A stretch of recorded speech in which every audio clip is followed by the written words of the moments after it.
Hello everyone, welcome back.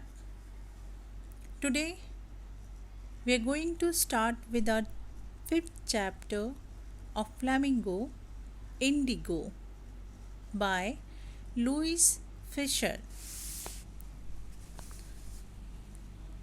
This chapter has been taken from his book The Life of Mahatma Gandhi, and the book has been reviewed as one of the best books ever written on Mahatma Gandhi by Times Educational Supplement. And this extract, your chapter, highlights the injustice of the landlord system in Bihar. The Champaran peasants, who were sharecroppers, were exploited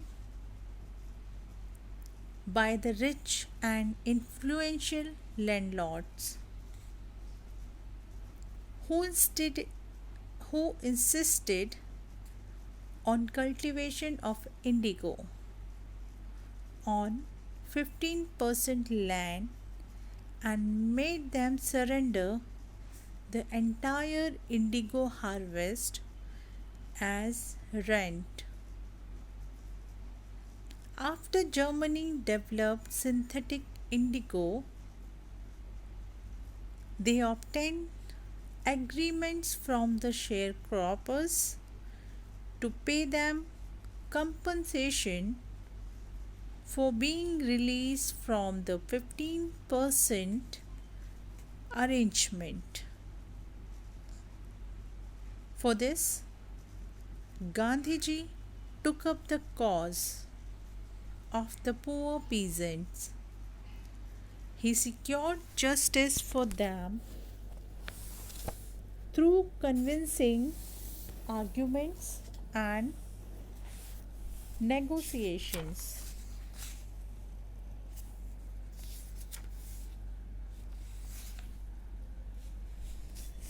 In this chapter, if we talk about theme, the episode of Indigo marked a sea change in the plight as well as the thinking of peasants. They came to realize that they had certain rights in the society, that they had people to support as well. They got infused with a lot of courage and became aware of their rights. This chapter deals with the leadership shown by Mahatma Gandhi to secure justice for oppressed people. And the title Indigo was the chief commercial crop.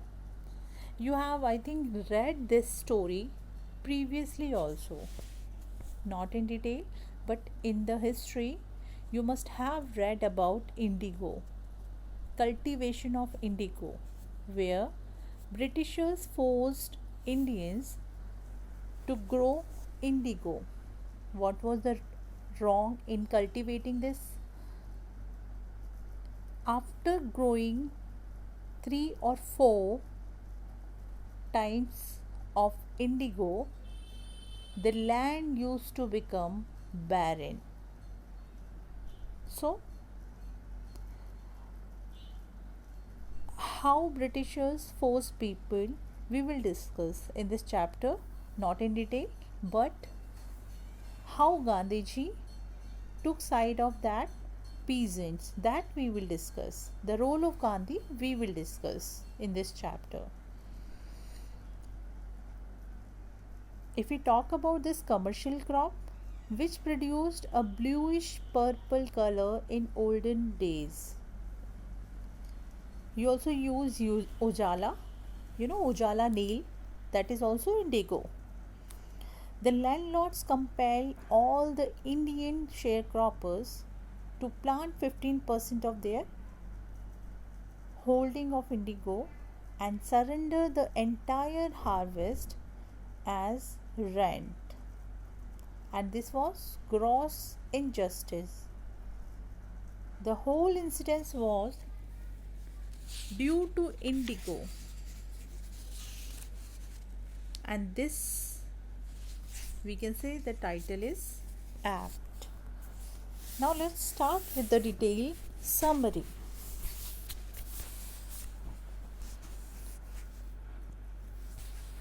The annual convention of Indian Congress was held in Lucknow in December 1916.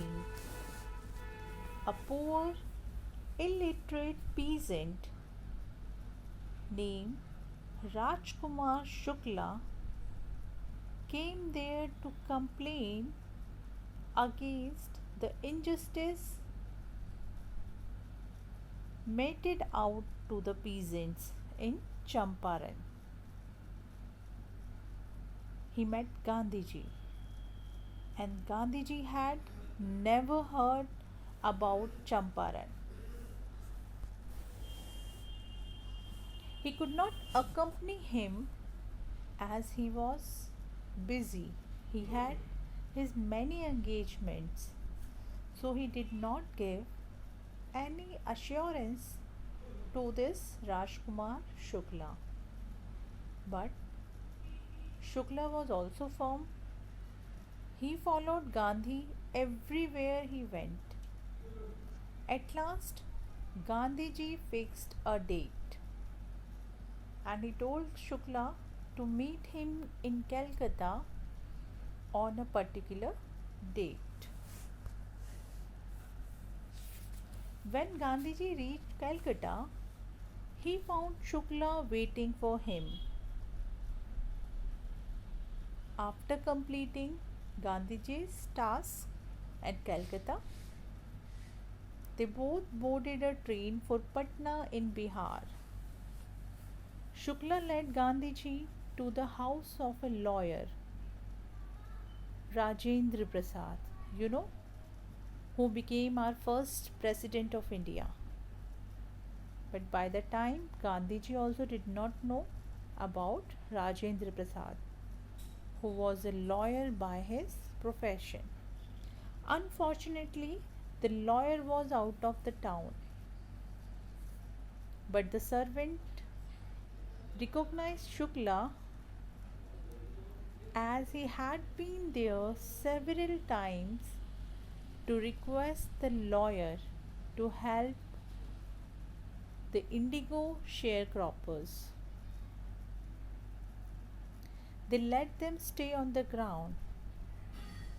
The servant thought the man with him to be another peasant and untouchable. So they did not allow Gandhiji to draw water from the well, lest the entire water is in the well should get polluted.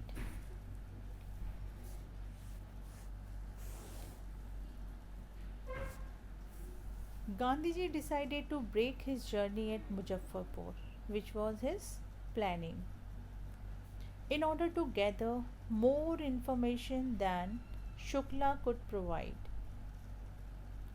He had already sent a telegram to Professor J.B. Kriplani. You know J.B. Kriplani? This J.B. Kriplani has written many books. He has written many books on Gandhiji's life also, whom had met at Shanti Niketan. Kriplani came to the station with his students to receive Gandhiji. At Muzaffarpur, Gandhiji stayed at the house of Professor Malkani, a government school teacher. In those days, Indians were afraid to help people like Gandhiji, who were advocates of home rule. But Malkhani showed courage and greeted Gandhiji at his home. The news of Gandhiji's arrival at Muzaffarpur and the purpose of his visit spread quickly. Sharecroppers came to Muzaffarpur to see him. The lawyers also visited him and briefed him about their cases. Gandhiji scolded the lawyers for collecting heavy fees from poor peasants. He thought the most important thing was to free the peasant from the fear of British landlords.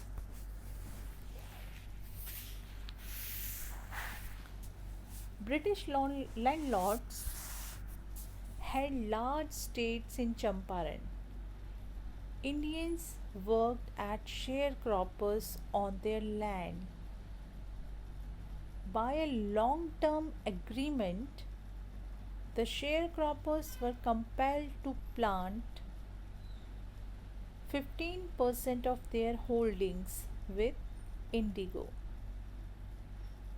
and surrender the entire indigo produce to the landlords as rent. Harvesting indigo was an irksome business for peasants. Recently, the landlords had heard that Germany had developed synthetic indigo.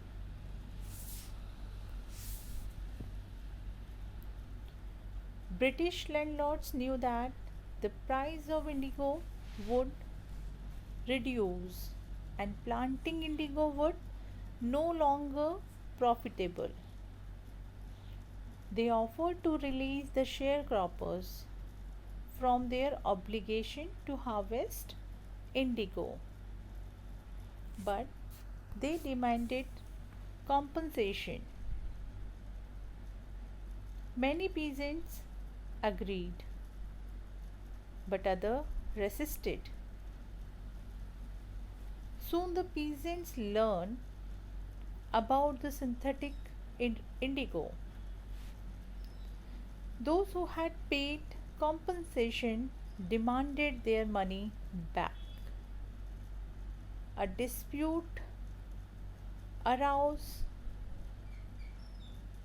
between the landlords and sharecroppers. The landlord hired thugs. Sharecroppers engaged lawyers and decided to fight in the court. Gandhiji wanted to get facts.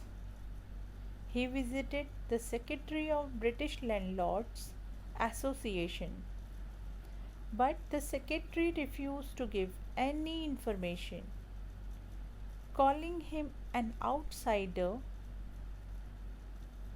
Gandhiji protested and told him that he was not an outsider. In fact, he wanted to say that Britishers were outsiders, not he. Then Gandhiji visited Commissioner of Trihut Division. The commissioner behaved very rudely and told Gandhiji to leave that place immediately. And Gandhiji refused. Motihari was the capital of Champaran. Gandhiji made it his headquarters. He started his investigations. A peasant was maltreated in a nearby village. Gandhiji decided to go and see, but the police stopped him. He was served with a notice to leave Champaran.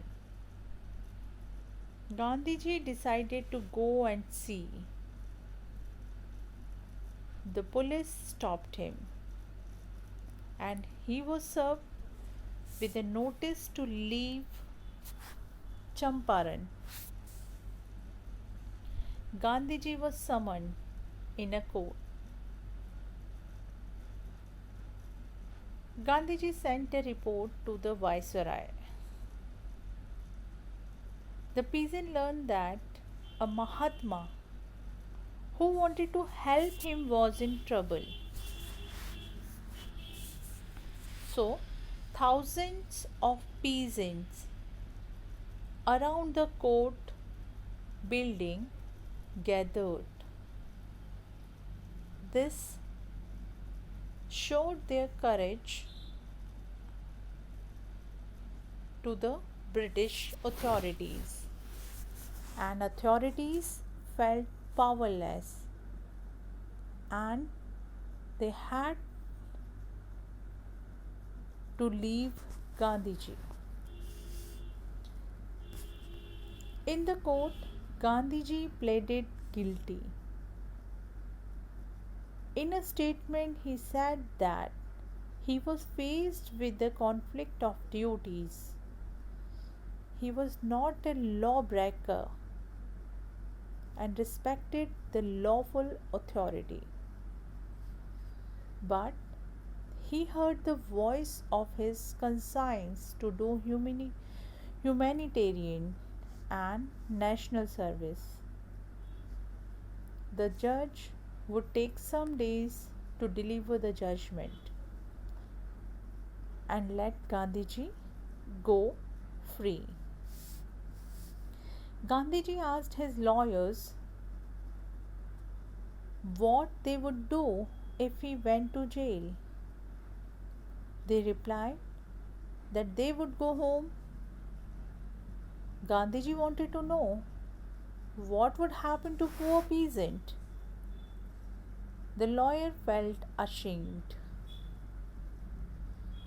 Although a stranger, Gandhiji was willing to help them. Gandhiji was willing to go to jail for their sake, while the lawyer claimed to have been serving the peasants. Going home would mean shameful betrayal. They told Gandhiji that they too would follow him to jail. Gandhiji was pleased. He declared the Battle of Champaran won, and then he divided the group into pairs, put down in order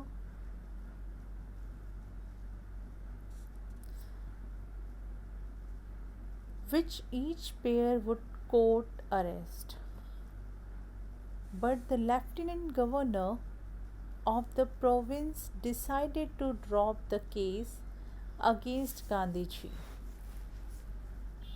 This was the victory of civil disobedience.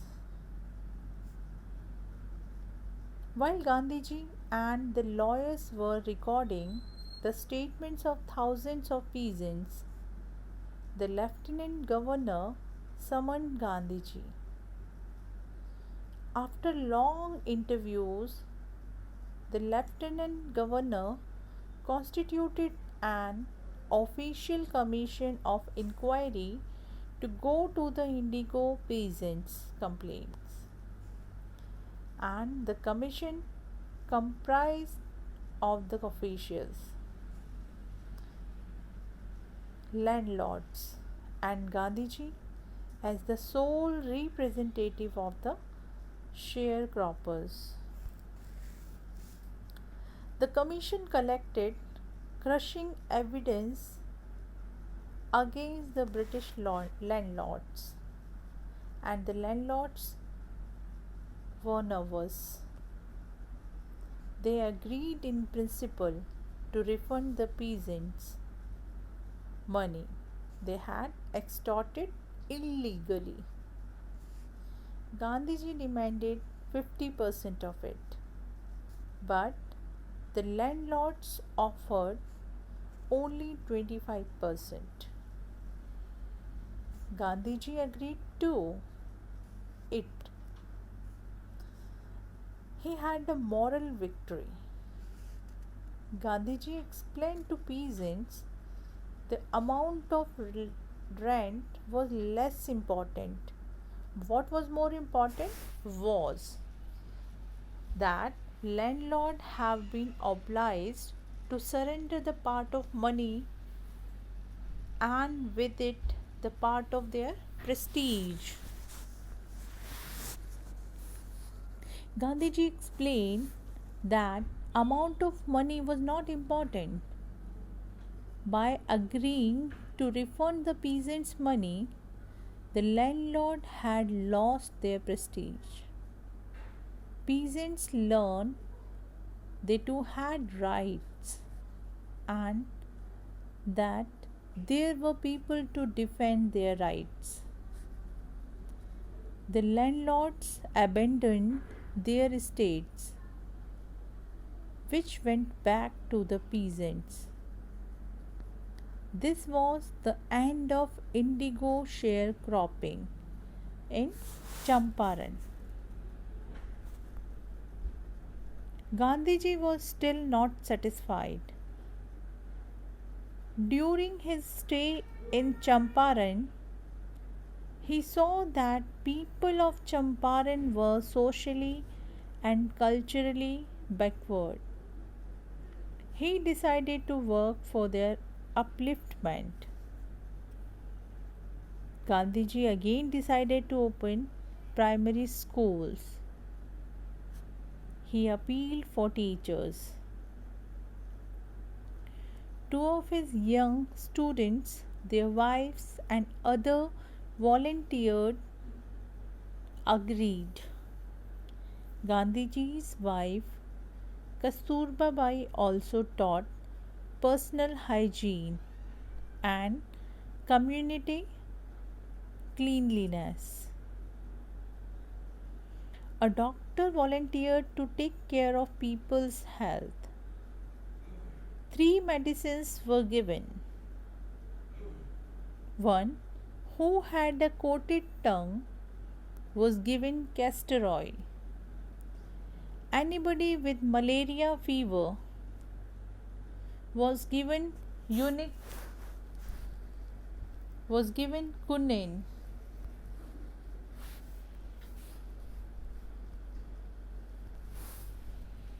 Anybody with skin eruptions was given sulfur ointment and castor oil. Gandhiji visited to Champaran was just a casual one due to the request of Shukla, and he had expected his visit would last a few days. But he had to stay there for 7 months continuously. During this time, he kept a distant watch on his ashram. He asked for regular financial accounts, even wrote to them that it was time to fill in the old trenches and dig new ones.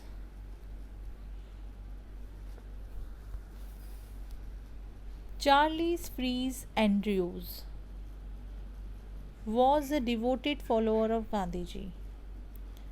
When he expressed his wish to leave, Gandhiji's lawyer friends wanted Andrew to stay with them to help them. But this time, Gandhiji opposed this idea. He believed that they should not depend on others. They must fight their battle themselves. According to other lawyers, Andrew was an Englishman who could help them in their fight. But Gandhiji believed in self reliance. For Gandhiji, self reliance, India's independence, and help to sharecroppers were all bound together.